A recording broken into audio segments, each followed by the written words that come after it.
A pleasant good evening. I'm RENATA Burnett with the Friday's edition of the Regional News. We begin with news from Trinidad and Tobago. Attorney General Reginald Armour has come under more fire over the ongoing issues swirling around the office of the Director of Public Prosecutions. Opposition leader Kamla Prasad Bezizar on Thursday described Armour as the worst AG in the country's history and called on him to apologize to the DPP and resign in order to protect the office of the Attorney General. Armour said the DPP's office was underperforming following DPP Roger Gaspart's call for more staff and warning of a collapse of the criminal justice system. State attorneys from the DPP's office delivered a letter to the AG's office demanding an apology. Prasad Bezizar added to the criticisms against the Attorney General, saying no one could have imagined how inept Armour would have turned out to be as the replacement for the disastrous Faris Al-Rawi.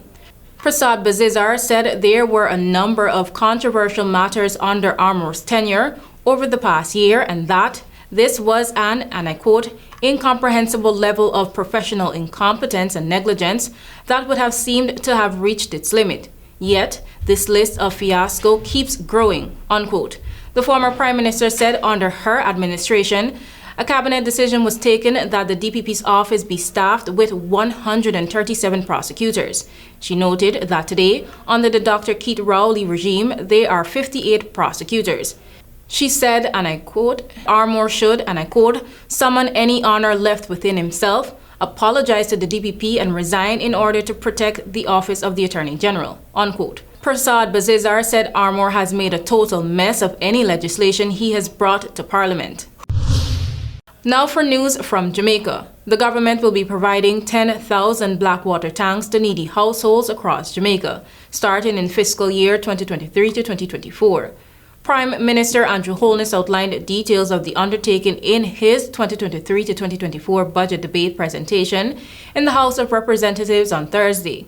He said focus will initially be placed on areas adversely affected by drought, adding that households on the program for advancement through health and education, households recommended by members of Parliament and assessed by the Ministry of Economic Growth and Job Creation will qualify for tanks according to the rules of the program. He indicated that all tanks issued will be placed on the National Geographic Information System database, which will provide valuable information about household storage capacity and how to plan for the delivery of water to the beneficiary households. Holness said there will be a parallel project to assist households to convert the tanks, where possible, into rainwater harvesting systems. The Prime Minister said, and I quote, the Heart Nesta Trust will be tasked with developing a national service corps of trainee plumbers and future water engineers to install these tanks and convert them into rainwater harvesting system, unquote. This will be a 5-year program with the objective that every vulnerable household must have storage and rainwater capabilities to withstand drought and water service disruption. We close with news from Russia. The International Criminal Court issued an arrest warrant on Friday against Russian President Vladimir Putin, accusing him of being responsible for the war crime of illegal deportation of children from Ukraine. Moscow has repeatedly denied accusations that its forces have committed atrocities during its one-year invasion of its neighbor. The ICC arrest warrants, and I quote, have no meaning for our country, including from a legal point of view, unquote, Foreign Ministry spokeswoman Maria Zakharova said. She added that Russia is not a party to the Rome Statute, the treaty underpinning the world's permanent war crimes tribunal. In its first warrant for Ukraine, the ICC called for Putin's arrest on suspicion of unlawful deportation of children and unlawful transfer of people from the territory of Ukraine to the Russian Federation.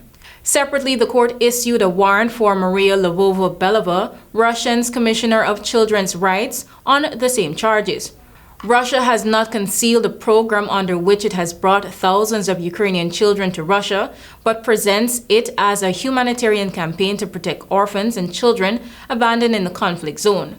ICC prosecutor Karim Khan opened an investigation into possible war crimes, crimes against humanity, and genocide in Ukraine a year ago.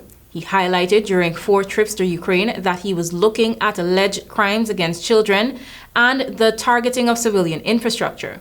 The ICC said in a statement, Putin stands accused of the war crime of unlawful deportation from the occupied areas of Ukraine to the Russian Federation, and I quote, "The crimes were allegedly committed in Ukrainian occupied territory at least from 24th of February 2022. There are reasonable grounds to believe that Mr. Putin bears individual criminal responsibility for the aforementioned crimes," unquote. Thank you for watching. Back to you, Alethea.